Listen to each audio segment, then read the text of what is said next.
Hey guys, welcome to my first look at The Swapper. This is a puzzle platformer that occupies that space of indie right on the highest end where you kind of get like AAA style production values, but still the sort of interesting directedness that indie games tend to have that AAAs tend to, eschew a lot of the time anyway, not to spend some time shitting on in AAA games. But anyway, what I'm saying is this is a really, really well done indie game. So why don't we go ahead and begin here. This is going to be a tough first look for me to do because this game is relatively short and totally driven by its story and its puzzles. And, obviously I can't show you any gameplay whatsoever without spoiling some story and some puzzles. So I'm going to try to keep this brief, but kind of show you guys what the Swapper is all about all the same.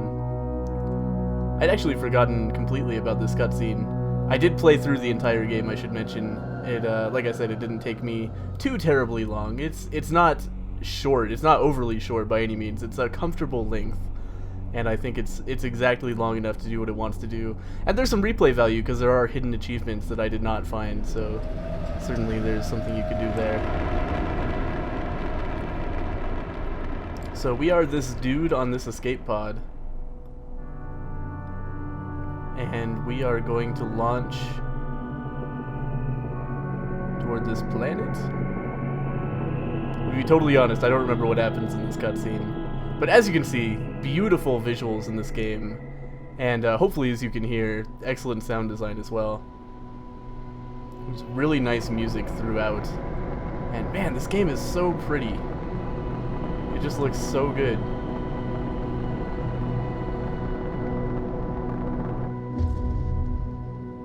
Here we are on our tipped over little escape pod here, and we are going to clamber out any second now and get going. So the controls are very simple. I do use the keyboard and mouse. I'm not even sure if there's controller support, but I wouldn't want it. I don't think that would work very well at all. I think this is designed around having a mouse.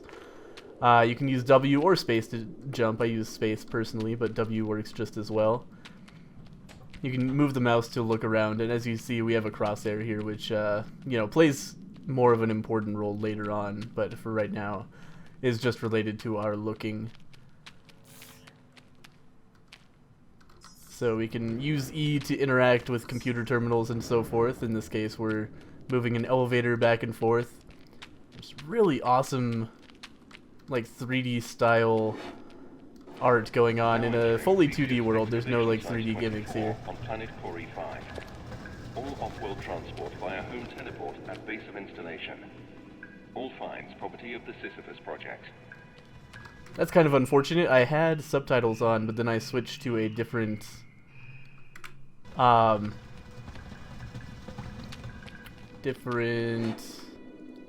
like user profile to make a new game, and apparently it set my settings back to default. So I'll turn the subtitles back on, so hopefully you guys can hear what he's saying in the future. But he was basically just saying, generic no transport, blah blah blah stuff. But anyway, so we've unlocked the clone maker.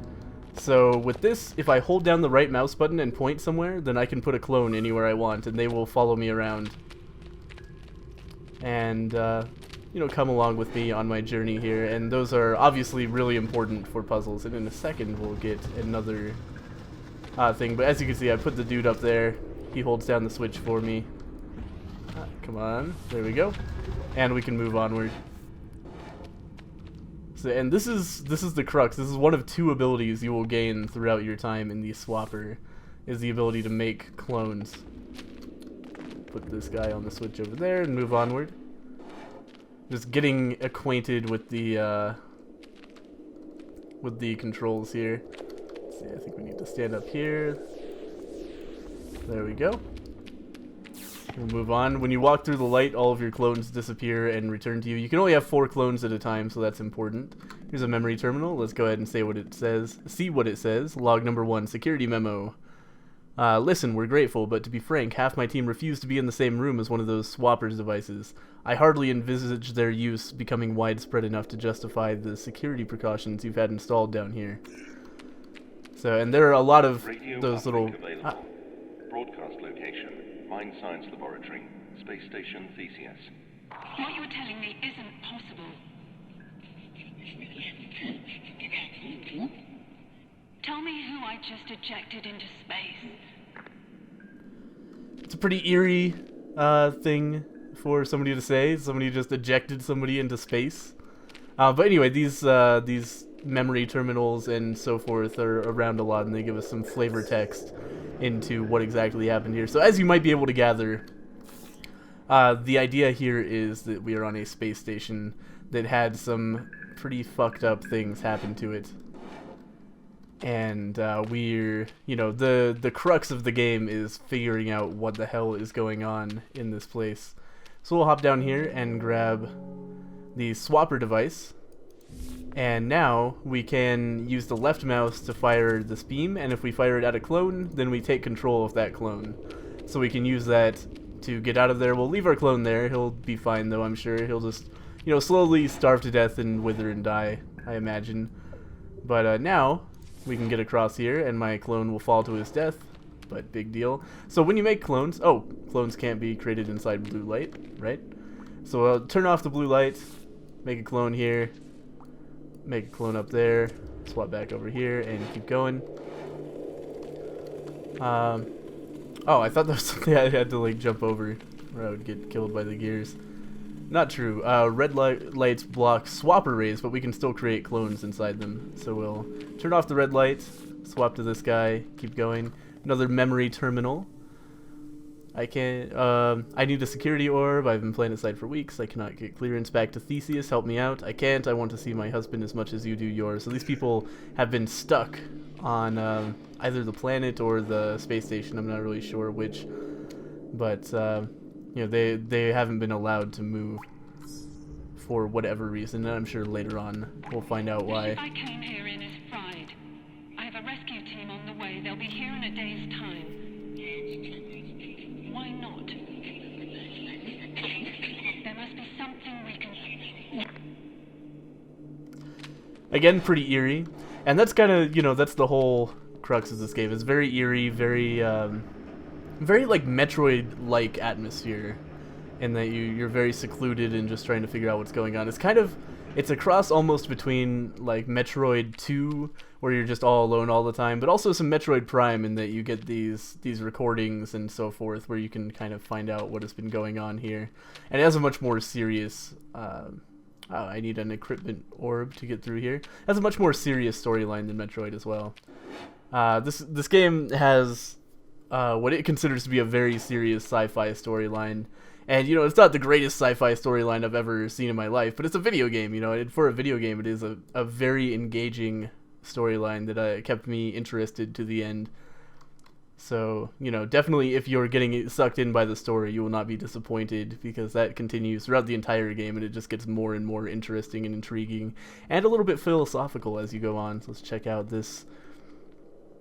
We need a faster turnaround down here. The last shift was supposed to go home 6 hours ago. Instead, you've got them shipping back more rock samples. They're tired. Please advise. So they've been doing something with rocks here. Let me do that. I won't do it. Again, just eerie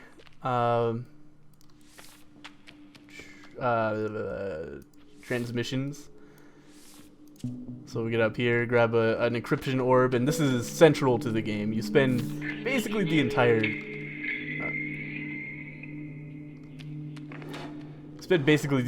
game picking up orbs to activate, you know, various functions. They're like security orbs is the narrative conceit for them, but really they're just collectibles, and when you get a certain number of collectibles, you're allowed to move forward. There's no like good narrative reason for them to exist. I wonder if we can get up here. So with the swapper device, you can fly like this. You just have to sacrifice a lot of clones, because they do not survive the fall, as you can see. And it is really, you know, when you first start off the game, it's very jarring watching your clones die. Like if we watch that, it dies the same exact way you do when you fuck up and die. And this is another aspect of the game. These rocks will talk to us in this weird, you you know, kind of like thought bubble. That rock says hello. But as we go on, the rocks become a central part of the narrative as well. So we'll just go on down this eerie hallway. Here's something. Not sure what that was. We'll call the lift here. What if we can get up here? Nah, nothing up there. So we'll just kill that clone. Big deal. Is the lift coming? Yeah, there it is.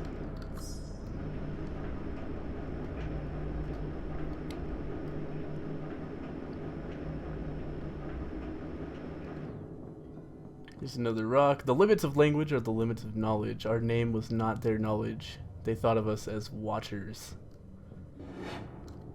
So that rock is explaining that later on when we find references to watchers in you know, any sort of narrative device, they're talking about those rocks.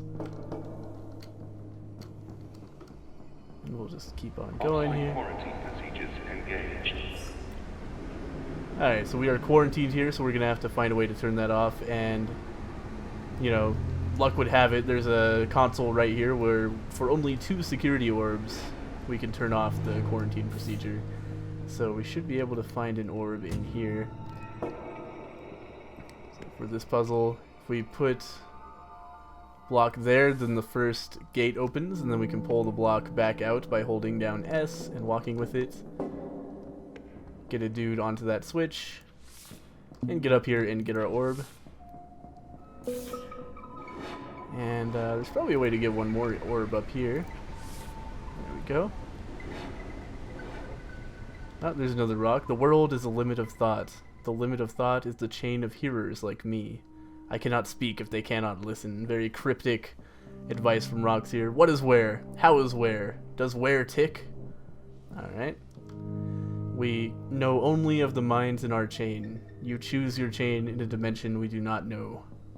Alright, fair enough.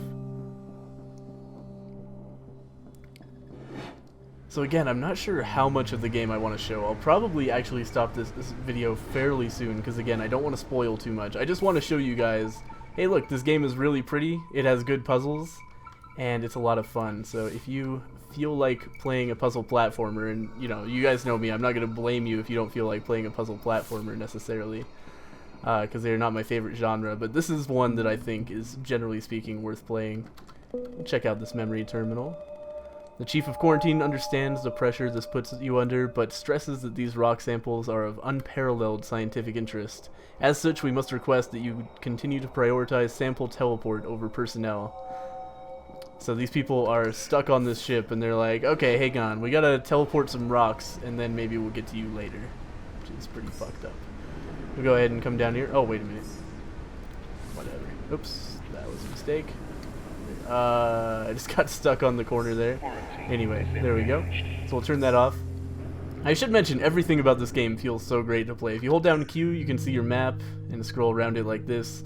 Map is Metroid style and very easy to read. You're the blinking red dot, and it tells you everything you might have missed. You know, another really cool thing is that when you hold down right mouse to decide emergency personnel to waste management. That's not me, so I won't worry about that message. But as you can see, everything goes in slow motion when you're holding down that button, so it feels very satisfying sometimes when you're doing puzzles that require split-second timing. You can use that to slow down time. I always love bullet time in games. Not really sure why, it's just something I enjoy. But anyway, we'll jump down here, but to get down without killing ourselves, we have to switch to a clone and let the clone die instead. And we'll read this. So they have 197 days worth of food, 3,000 liters of emergency water, as well as 7,000 liters being recirculated, 200 items of research equipment. That seems like a useless metric, but okay. Tons of spare parts, and 432 Xeno samples and finds. Anyway, I think we'll do one more puzzle at this point. Hey, there's a person down there. Hi, person. I think we'll do one more puzzle, and then I will probably call it quits. I know this will be a very short video, but hopefully you guys have seen enough. You kind of understand both that the game is cool and why I don't want to show more of it, because this is really not the sort of game where you want somebody just blowing through it for you. You guys are going to want to play this for yourself, because it is really neat and atmospheric as well. You don't want to watch somebody play this, you want to play it yourself. I am the only one that believes in the other dimension. I call it space. One moves through space. Yes? How? So obviously, being a rock, that guy doesn't have a huge amount of idea of what, you know, space and movement are, because they aren't really related to his point of view. We'll pop up here, and I believe we should get a puzzle here. Yep, looks like it.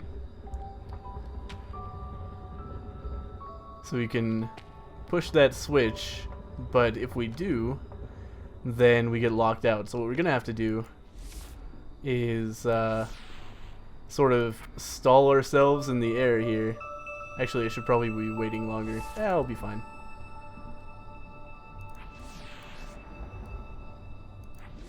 But as we stall, our clones die, so we get more and more. So we can do that basically ad nauseum.